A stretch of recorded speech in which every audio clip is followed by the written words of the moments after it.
Heightened security across the entirety of the United States. National security officials are urging a heightened state of vigilance across the entirety of the United States this week as the war with Iran is entering a volatile new phase of asymmetric retaliation. The FBI and the Department of Homeland Security have issued a joint bulletin warning of a diverse threat environment, specifically highlighting the risk of cyber attacks from pro-Iranian hacking groups like Handala.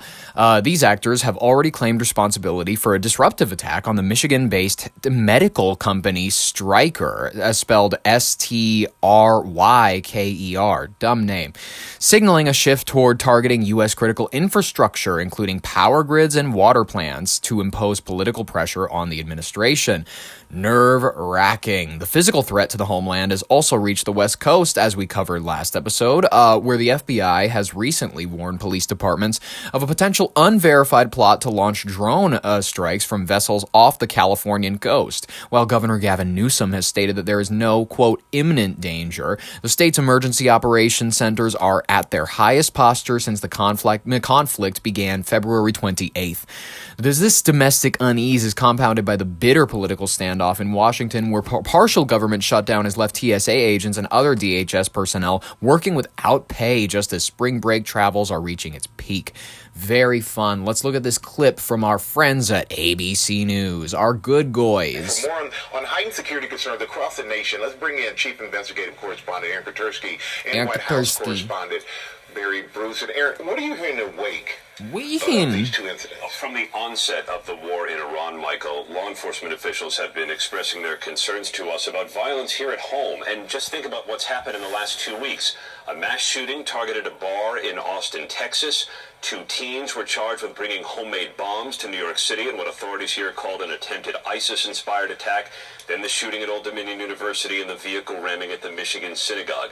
Which we will be covering both of these later this episode. Temple Israel in West Bloomfield had recently undergone active shooter training, and the rabbi had spoken publicly about increasing security due to the heightened threats associated with the war in Iran. I heard about this actually in Minnesota, very interestingly enough. I know that the synagogue incident happened in Michigan, but there has been a spike lately in the Jewish community of Minnesota going to gun ranges. Because they're terrified of the rising situation with anti-Semitism, because admittedly, I'm not going to deny the fact that there is major amounts of anti-Semitism in this world, but ladies and gentlemen, these rabbis with guns, they're going to be cool. Like, can you imagine we get a nice movie out of this? You know what I mean? It's going to be like a buddy cop movie. When's the last time you saw a buddy cop movie in the theater? That's exactly what I mean. I think that maybe if we get some Semitic buddy cop movies, we could bring back like the 90s. We could bring back an era of kind of fun crime thrillers again. Everybody likes going to popcorn movies where they watch Ice Cube like die or something. Well, he didn't die on camera. He like walked away, and then like they were like, oh, a week later he got shot or some shit. The driver, Ayman Ghazali, was a naturalized U.S. citizen from Lebanon. He posted that relatives had been killed in the ongoing Israeli strikes in his native country. He packed his truck with fireworks and an unidentified chemical agent that then ignited. Now, police here in New York and in cities across the country are stepping up patrols, particularly outside synagogues now and other locations connected to the Jewish community. Yeah, everybody's senses are really heightened right now. And let's bring in our Chief White House Correspondent, Mary Bruce, on this. Good morning, Mary. Good morning, Mary. Michael. While the president has called these attacks a disgrace, a shame, and very sad, the president has said these are, quote, sick and demented people. And in those brief remarks yesterday, he said he is sending his love to the Michigan Jewish community. He called this kind of thing a terrible thing. Terrible to get thing. to the bottom of it, but he hasn't commented yet on any potential link between the suspect and the ongoing conflict in the Middle East. The president has been pressed repeatedly since the start of the war about threats to the homeland and retaliation from Iran more broadly, and he has said he's not too concerned. But Michael, what we're seeing now appears to be individuals striking out on their own. Indeed. Yeah, there's still a lot of concern, Mary, that there should be. All right, maybe don't go anywhere that requires you to be in big groups of people this weekend. I just don't feel like that's the best environment for any of us to be, ladies and gentlemen. I'm not saying we have to retreat into our homes, live in fear, any of that. I don't think that Iran is taking the battle to here. I think that individuals who may be inspired by it, I think we're seeing clear and obvious evidence of it. So maybe Claire's can wait. Tell your daughter we can get her ears pierced later. It's not the most important thing right now. Tell her Iran could bomb us while we're... an Iranian-inspired terrorist could shoot up the mall while we're in that Claire's. So I'm sorry. We're not going to be able to pierce your ears anytime soon. It's going to be tough, but you're going to have that conversation with her. Ladies and gentlemen, at least you're not in Iran, where scientists are warning about black rain as the Iranian war rages on. The environmental toll from the bombing campaign in the Middle East has taken a surreal and toxic turn. Scientists from the World Health Organization, the WHO, not the band, the UN, are warning of a phenomenon called black rain. Why do they got to make it racial? Come on. I thought we were past that.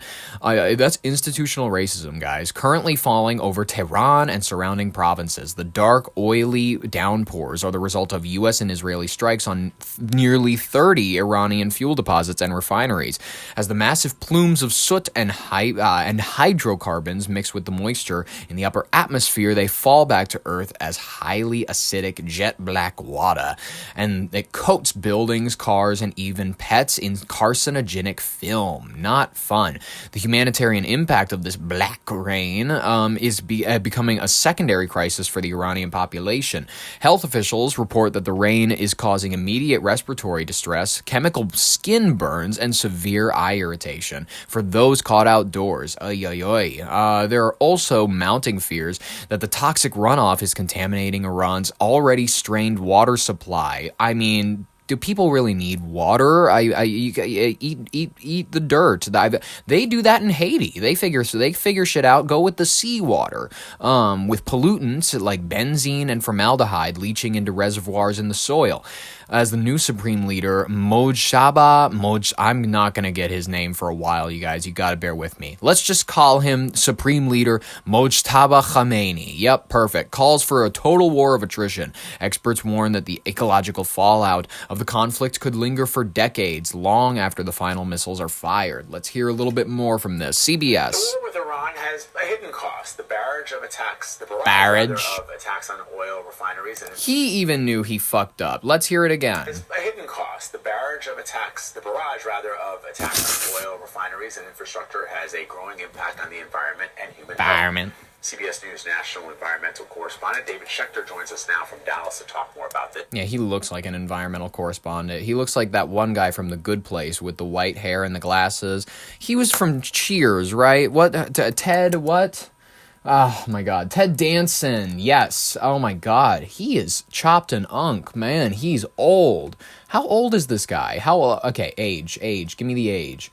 He was born 1947. He's 78 years old. Chopped. Holy. So David, we've seen these dramatic images of fires and black rain in Iran. Break down the health impact of all that. Well, I think it's a good place to start is that Tehran is one of the most polluted cities in the world. So they'd be dying of it anyways. I love that. Actually, this is a great defense. It's like, hey, they're a filthy, poisonous society where they're burning fires inside. They're smoking in their cars with their babies. You know what I mean? The women can't drive, but like the men, they light up the cigarette for their wife, and then they both just sit in the front seat. I don't know if she's allowed to sit in the front seat. She might have to sit in the back with the kids, which means that their lungs are going to get more used to it. It's actually been proven that Middle Eastern children specifically have an immunity to hookah because of such a long time exposure to it. This is factually true. Welcome to the History Channel. It's one of the most polluted cities in the world. Yep. They burn a very dirty form of oil there to run their power plants, which is already contributing to like 60,000 premature deaths a year. So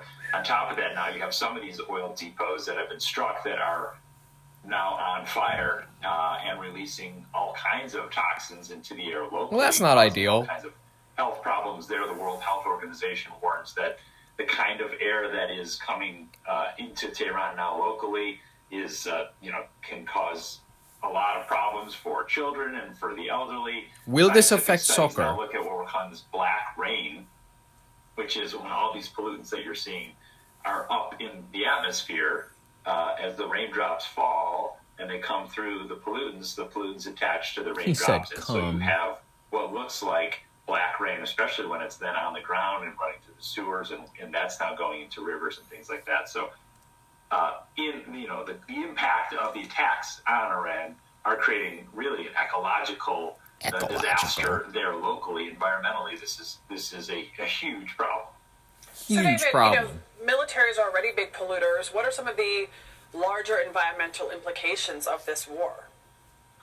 The world's militaries combined are kind of considered to be like the largest polluters in the world. The U.S. military are the largest among them. So the climate footprint of military operations is huge. They run on oil, they run on gasoline, and so they're already contributing to climate change through their emissions. And in the act of going to war, so it's their fault. Just ramp up. How much is the impact? That would be sort of guessing at this point, but obviously it's more. There is more burning going on right now. And the other, I think, implication that is really important to think about are these oil tankers going through the Straits of Hormuz, which are under attack. There's chemical tankers that go through there.